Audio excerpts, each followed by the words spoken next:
No mai hoki mai e te whānau ki te Wahnanga. Episode 3, What's up whānau, and welcome back to episode 3 of the Wahnanga, where we break down and analyse in detail the Warriors and the plays and the players and the game itself. So this game we're doing is the Warriors v Dolphins, which just happened on Saturday night. The Warriors got the dub. I think it was 30-8 was the score. Great game. And I'm going to break down some of those important plays. We're going to look at Wade Egan, guys. Amazing game. Big momentum shifter and changer of the offense. And then you're going to see some work by SJ, which was marvelous. And some of the supporting cast like CNK, Marata, Niukore with some great runs and touches. So it's going to be just a attacking, offensive-minded video again, but it's kind of correcting what we did wrong at the Broncos and how we kind of made some adjustments. But guys, hang around for this episode. We're going to get right into it right now. Hope you guys enjoy it. This is the Wahnanga episode 3. Okay, guys, we're going to start off with Wade Egan. Amazing game. Just really one of his best efforts I found in terms of creating opportunities, directing the team into the right channels, having his support players around him at the right times, and getting the ball to SJ. Just a really masterful game, and you can kind of see why we've missed him so much.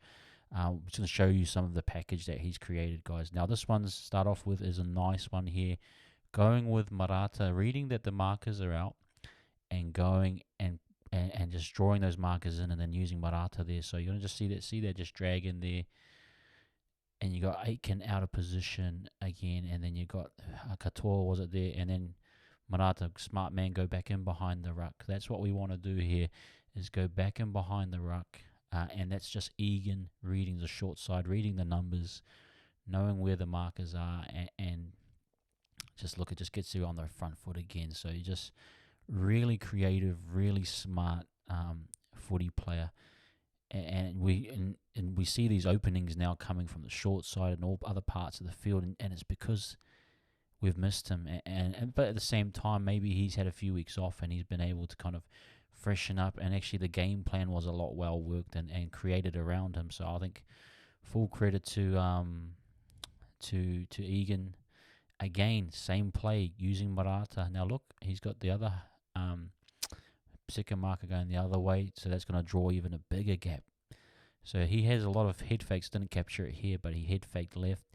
And then see that he's getting that split marker look.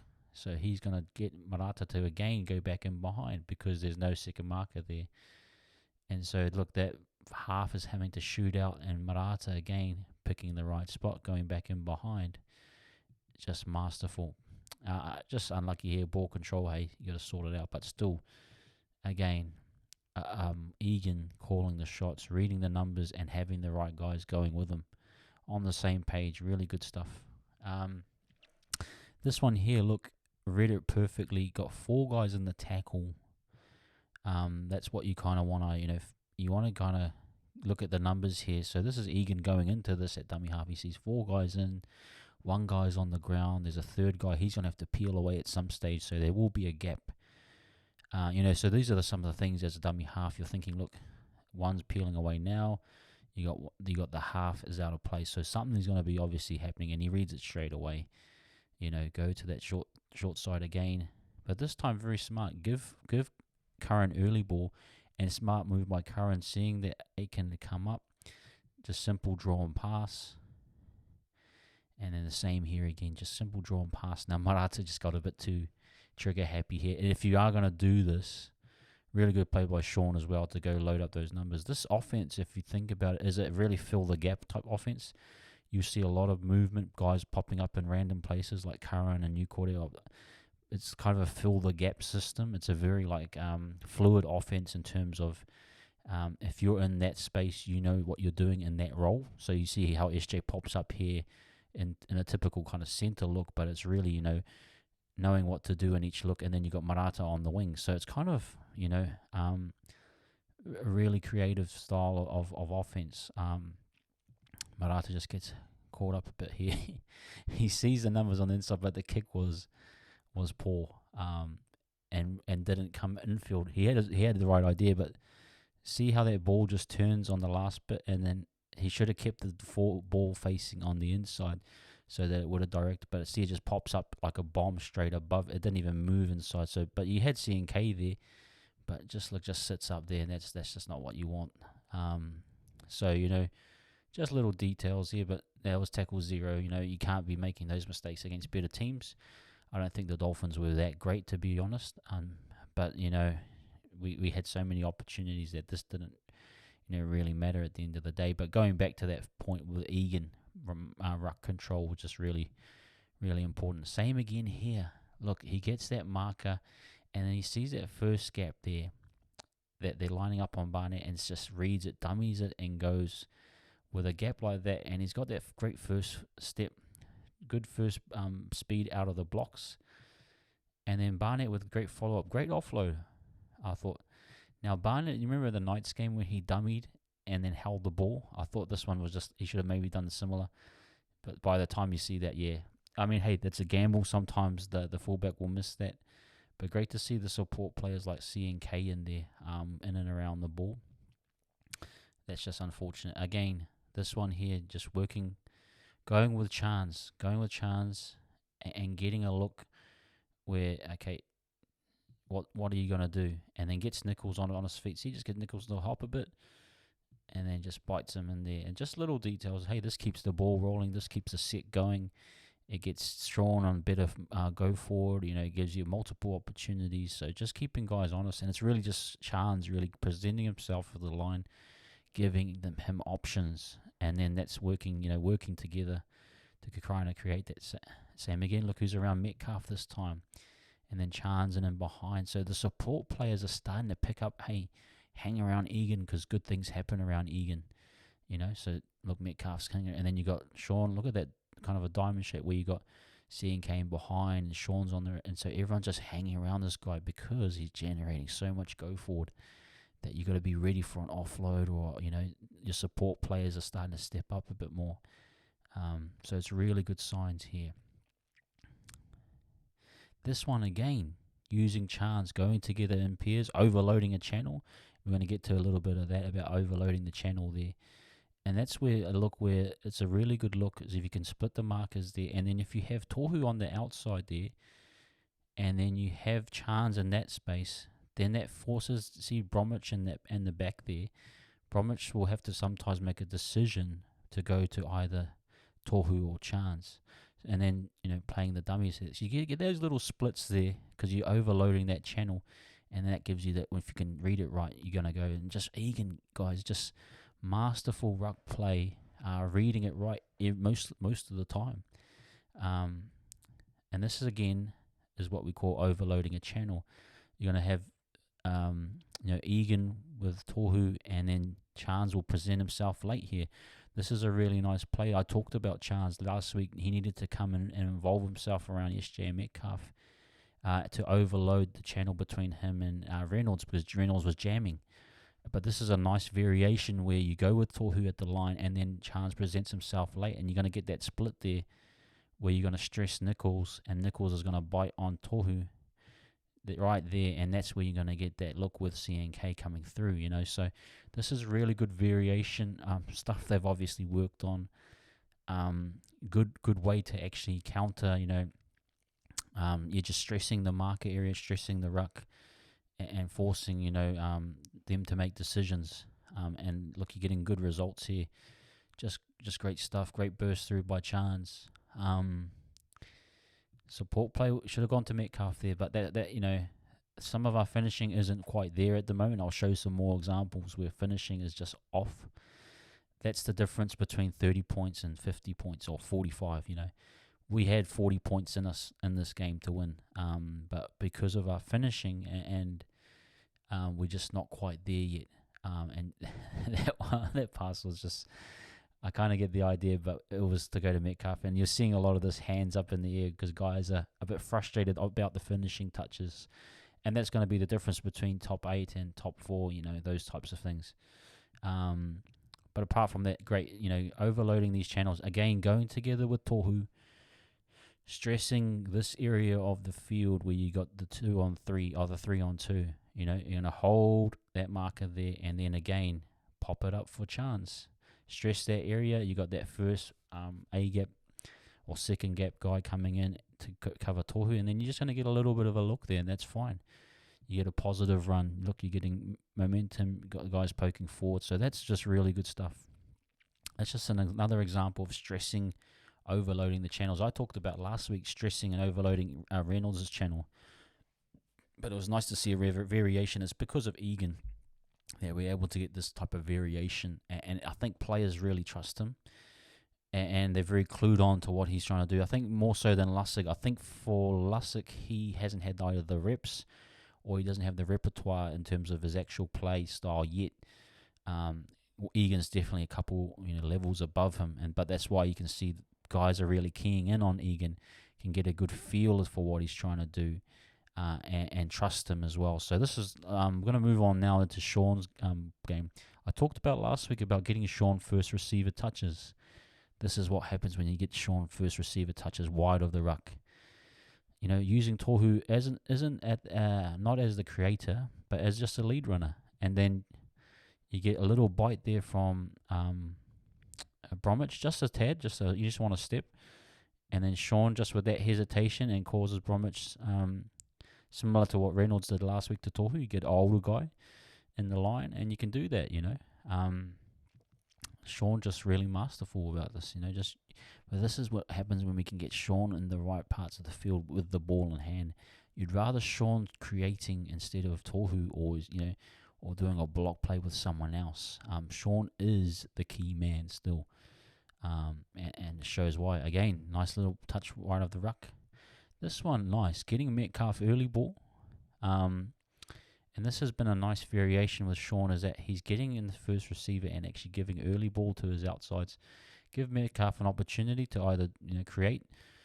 Could have gone short there, but went with the safer route. And then nice work by Pompey here. Got double jammed up, and then he just footwork bang. Pompey has really nice sleight of foot or sleight of hand type footwork. It's like he doesn't move, but he's got head shakes and very subtle moves. That is one of the good things about Pompey. He has some of the more subtle, undetected center moves in the game. Well, in the game, but for us is definitely one of our better ones in terms of deception. Just creates a little channel there, and look, nice offload here. Just really good stuff to create extra momentum, create extra plays for us. And nice and safe here by Montoya. I thought it was a good play, but again, just Sean giving opportunities for Metcalf to have an early touch and then make a decision of what he's going to do. Again, nice. Look at this nice shape wide of the ruck. That's the type of shape you want there. Present a lead runner on the inside or an inside option. And then Marata with that strong inside run. And Sean just engaging the line. Look, it's not really just crabbing. It's actually forcing the defense to look at him. And look at that. He always does that nice when he goes for that decoy. He presents his arms right out in front. See how he just sort of presents those arms, and it looks like it's going to go short. And that's the great part of the deception that he presents at times. As you go, you drag the hands across the front, looking like it's going to be a short ball, and then you just have that slow release at the back. Now, Chance here, I get the idea, but he should have popped it right there to Dallin. Unfortunate, but hey, these things happen. But still a positive set creation by Sean. And then this again, this is a nice look too for Sean, where you have the lead runner on the outside with Niukore coming in, but you also have an inside channel there.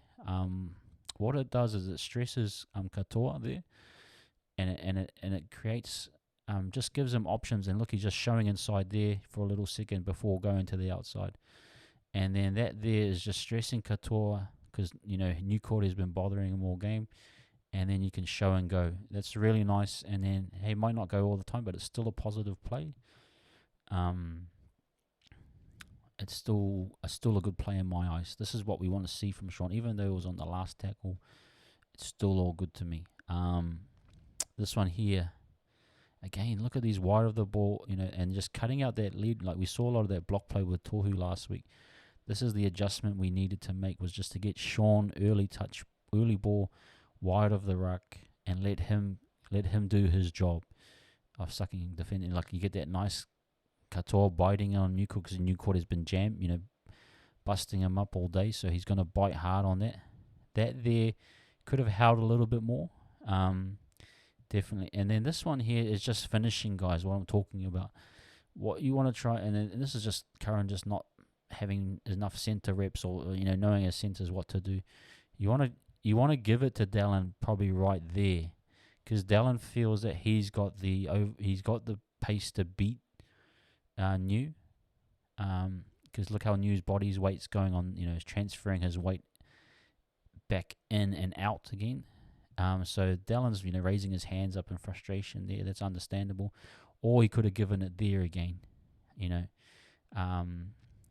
had a few chances just to pop it right there, and Dallin just got, But that's what we're talking about, finishing. That's the difference between top 8 and top 4 and getting those extra points. But that's okay. We can live with it. Again, this is a nice strong shape for Sean. We have that lead runner who either a half or fullback here. And then you have Marata coming in strong on the outside again. And again, show inside, step, and then try and stress that area. Stressing Egan. Yeah, see, and you get the look, and you get the dummy.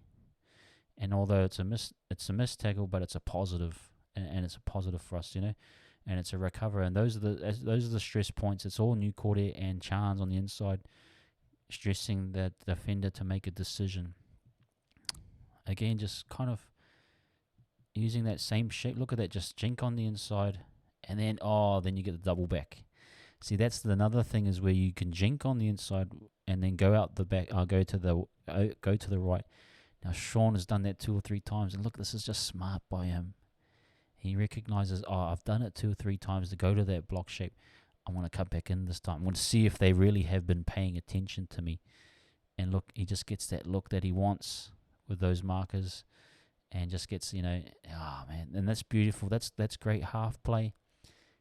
That's Sean just being really smart about what he's doing, So, and again here, this is Sean, but this is early ball. This is what I've been talking about with Marata. I always thought Marata. I didn't know much about Marata, and I thought he'd be more of a at the line type short ball guy. But this may be a better way of actually using him, is just getting earlier ball in the set. And I think I was really enjoying seeing them do this quite a lot. And it's just give Marata early touches and let him work on Katoa the whole game. This is the Gunner channel. Let him work in this channel. Let him get that push off. Let him use his strengths, which is power, strength, speed, and attack the half and make him work. We talked, I think this is what the Sharks did to Volkman a couple of weeks back in against the Sharks game. You target the half by going early ball to the back rower. So this was really nice, really nice to see. Again, second tackle, don't need to show block plays all the time. You can just go early ball when it's on. And if it's a passive line, like, I think the Dolphins were very passive in their line. There was no jamming or no anything, so they were willing to let, you draw at the line. But this one here, again, just Marata. Give him early ball. Let him work his channel. Same thing again. You're going to just pound away at the halves until, you're going to get that one bite, and then you go out the back. So you look at Marata, just using his strengths, power and speed, just to do his thing. Let him work. Let him work. Just let him work. Let him do his job. This is I think a more effective way of using Marata. And it's good to see that they kind of addressed that. Again, early ball, early touches. Again, just give it to him. Let him this is just pounding over time. And I think that's the good thing about Marata, is that you're going to just get a working over time, stressing this area of the field. And it's going to wear these halves down at times. So, I would look to him to kind of go back to this at some stage. Again, Sean, same look, going to the outside foot. This time, he's not going to go and force it. He's just going to give the ball to Marata, and now he's going to work the centre. So, you know what I mean? And then you're getting these positive runs. Look at that. You're getting a one-on-one, and that's what we want, more of these one-on-ones where we're getting a positive run. This is what I would call a positive run. Just really good attacking. And again, this is what I was talking about, just early ball. Don't need to play at the line too much right here. Just get the ball out and let Marata work. Okay, so this is where I'm thinking in the future we need more of these touches for him, letting him work in these channels on the half. Look, and just, Katoa's going to get tired of that, doing about 10 of those a day. You're gonna really struggle. Now this one here was CNK. Now I've noticed that CNK in this game in particular had more of a pseudo half type role where he would actually run a channel. So instead of having just that one side of Metcalf and Sean on the other side, you can use CNK on both sides. You can use him as a first receiver or a half at times, and I think this is really good. This may be where CNK, if he develops this part of his game, this is where he beats Roger out in my eyes. Well, not beats him out, but it gives him another chink in his armor to protect him from shifting to the centers. Give him this opportunity to work as a half, or as it's almost like a 5/8 really, working a short side. And I thought this was really nice, giving him ball. And look, he helped create this little in and out like SJ, but nothing major. But then again, just reading the numbers and just getting guys in the right place. He's got a really nice touch, actually. CNK, if you think about it, he's actually got quite a nice touch about him in terms of he's able to get his outsides, especially his back rowers and spaces. I think he's got actually a nice soft touch, actually, and I think this is where we need to use this more. Is just give him a channel, let him work a short side. Give him a few touches like this every game. It's about spreading it's creating an offense that, again, look, this is kind of plug and play in many ways. This guy's filling in gaps and knowing what to do in each position. I think that's where this team has a lot of potential with its variety. It's got a lot of potential with its chameleon almost like play, or it's like very malleable type offense that anyone can fill in at any type of gap. It's quite effective. But when you got good players in those positions, key positions, this is what starts to happen. So CNK setting up his outsides, great offload here by Suriname, and just support players starting to pick up now. Support players starting to pick up around Egan, but it's also starting to pick up around the outsides. So this was really nice, I thought. Marata with the speed to actually outbeat that man. And an early put pass here I thought was smart. And it actually got him in the right space. So I was really pleased with this play. And again, CNK getting at the line, becoming a half or a false half. Trying to use a football term like a false nine. I don't even know, but I just heard that. But just like a kind of getting in and doing a bit of the halves work. And then Metcalf with good speed. This is where I always thought Metcalf's strengths was going to be as a support runner. And this is great to see him score a try from support play, because we've been missing support play, So this was really nice. Great try. Okay, so we're going to move on to, again, getting Chance. Get Chance in that short side channel. Give him a, while Sean's setting something else up, let him work. Let him work a channel, let him work while he's there. And so this is what I'm saying, man. Chance, if you can continue to develop this, it's almost like when you think about it, you're going to have Metcalf, Sean, and Chance as your kind of halves at times. Or Metcalf, or Sean, Tamaide, and Chance. So this is really effective play. Again, just a simple, just get him to do a simple in and out.